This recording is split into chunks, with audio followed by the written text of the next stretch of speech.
자, 단원 마무리 문제 풀이해 봅시다. 자, 1번은 1, 2번에 1, 그 다음에 3번은 자, 중력과 관련된 현상에 대한 설명이다.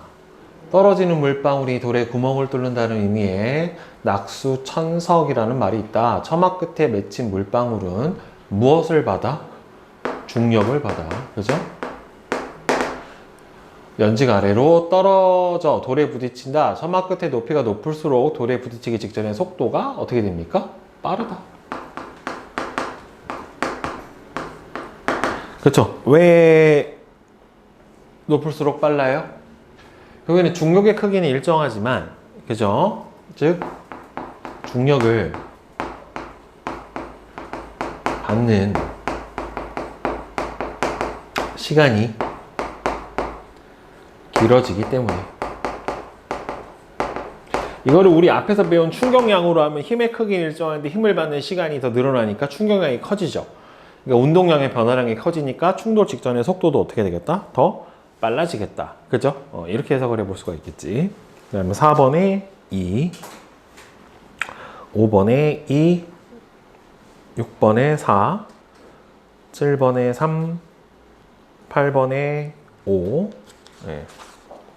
그 다음에 9번에 5, 10번에 4, 11에 1, 12에 3, 13에 3, 14에 1, 그 다음에 15번은 그린 가는 A는 빨대 입구에 B는 빨대 출구에 각각 발사체를 넣어서 입으로 보는 모습을 나의 PQ는 A, B에서 발사체가 빨대를 통과하는 동안 무슨 거창하게 빨대 안에다 넣는 걸 발사체라고 그래요. 뭐 종이나 씹어 넣겠지. 비비탄이나. 자, 그래서 힘을 시간에 따라 나타내는데 발사체를 출구해 놓은 거랑 입구해 놓은 거랑 얘가 여기서 요 동안 어떻게 돼요? 받는 힘의 크기가 어떻게 됩니까? 더 크죠. 그렇죠. 더 힘을 더 오래 받으니까 결국에는 A가 어디에 해당이 되겠어요? Q에 해당이 되겠고 B가 P에 해당이 되겠죠. 결국에는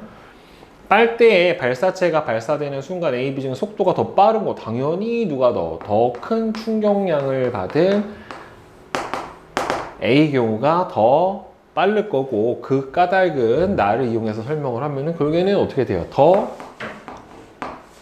같은 힘을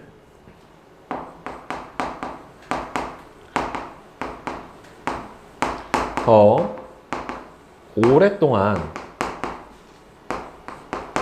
받아서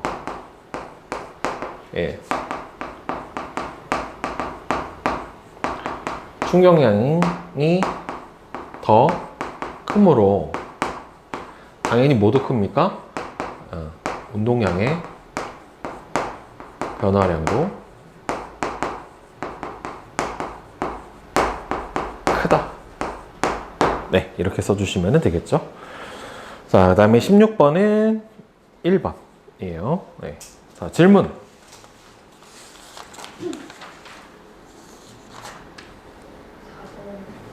(4번) 네.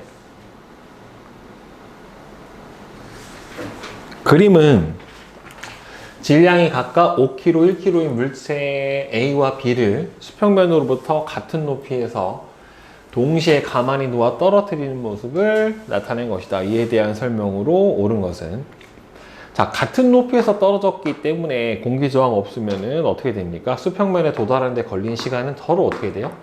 같죠. 왜 그러냐면은 중력가속도의 크기는 질량에 상관없이 일정하죠. 물체에 작용하는 중력의 크기는 질량이 클수록 크니까 A가 더 커야 되는 거야. 그죠? 중력 값은 어떻게 구한다고 했어요? F 중력은 M G로 구한다라고 했다란 말이에요. 수평면에 도달했을 때 운동량의 크기는 당연히 질량이 큰 게 어떻게 되겠어요? 더 크겠죠. 그죠? 왜? 질량은 같지만, 질량은 크지만 속도는 똑같잖아요. 그러니까 질량이 큰 쪽이 운동량이 더 크겠죠. 네. 또 질문? 8번이요. 네, 자. 그림은 물체 A, B가 책상면에 서로 반대 방향으로 등속도 운동한 후 AB가 책상면을 떠나는 순간부터 수평면에 도달할 때까지 수평 방향으로 이동한 거리가 각각 L, EL이에요. 근데 어차피 등속도 운동을 한 다음에 떠났다라고 했기 때문에 이 낙하하는 높이는 둘이 똑같단 말이에요. 그러면은 낙하할 때까지 걸리는 시간 자체도 어떻게 돼요? 동일해요. 그러면은 수평 방향으로 던져질 때의 속도가 누가 더 빨랐다? B가 빨랐다. 몇 배가? 2배가. 그래야 어떻게 됩니까? 수평모로 도달하는데 거리가 어떻게 됩니까? 더 멀어지게 되겠죠. 낙하하는데 걸리는 시간은 같고, 그러니까 어차피 수평 방향으로는 무슨 운동하니까? 등속도 운동을 하니까 수평 방향 속도가 빠를수록 어떻게 되겠습니까? 더 멀리 가겠죠. 자, 책상면에서 운동량의 크기는 B가 A의 4배다. 일단은 속도는 여기서 어떻게 돼요? 2배. EV, V. 질량은 B가 A의 2배. 그럼 M, EM. 그러면은 결국에는 4MV, MV니까 4배가 돼야 되겠네요. 그죠? 수평면에 도달하는 순간 연직 방향의 속도는 연직 방향의 속도는 어차피 같은 높이에서 떨어졌기 때문에 같을 수밖에 없다란 말이에요. 그죠? 그 다음에 책상면을 떠나는 순간부터 수평면에 도달할 때까지 걸린 시간은 당연히 같은 높이에서 떨어졌으니까 어떻게 돼야 됩니까? 서로 같아야 할 겁니다. 그죠? 네. 또? 11번. 네. 자. 그림은 질량이 1kg인 공이 6m/s의 속도로 운동을 하다가 자, 왼쪽으로 0.5초 동안 4N의 힘을 일정하게 받았대요. 자, 그럼 얘가 처음에 얼마예요? 운동량이 6이에요. 그다음에 충격량은 어느 쪽으로 받았어요? 반대로 받았어요. 그렇죠? 그럼 얘가 받은 충격량은 힘의 방향 반대예요. 그러니까 마이너스 얼마야? 2예요. 그럼 얘의 운동량의 변화량도 얼마가 돼야 돼요? 마이너스 2가 돼야 돼요. 왜? 그러니까 얘는 2가 돼야 돼. 왜 그러냐면 봐봐.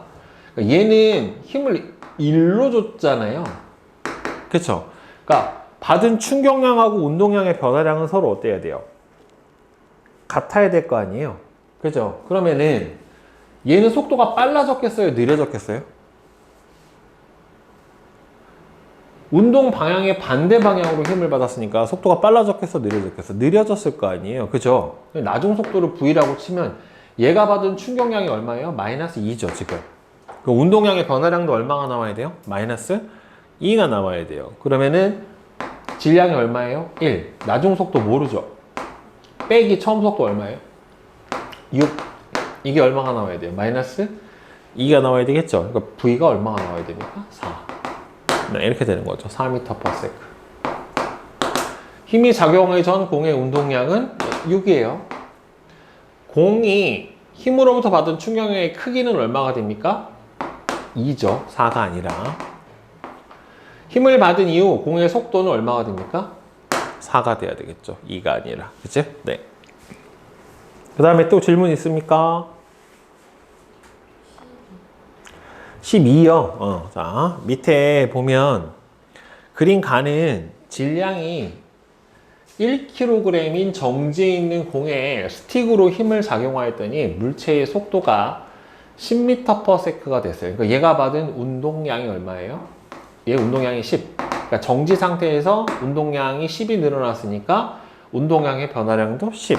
따라서 얘가 받은 충격량도 얼마가 되는 거예요? 충격량도 10이 되는 거예요. 자, 그런데 얘가 몇 초 동안 받았어요? 20분의 1초 동안 받았어요. 그럼 충격량은 힘과 시간의 곱으로 풀어줘야 된단 말이에요. 그죠? 그럼 일단 봅시다. 가에서 힘을 받은 후 공의 운동량은 10 맞아요. 나에서 그래프의 넓이도 어떻게 돼요? 충격량도 10. 0에서 20분의 1초 동안에 공이 받은 평균 힘은 자, 충격량은 힘과 시간의 곱인데 힘이 얼마인지 모르는데 총 작용한 시간이 얼마예요? 20분의 1초예요. 근데 얘가 얼마 나왔어요? 10이 나왔잖아요. 충격량이. 그죠? 그러니까 F는 얼마가 됩니까? 200 이렇게 나와줘야 되겠죠? 10이 아니라. 그죠?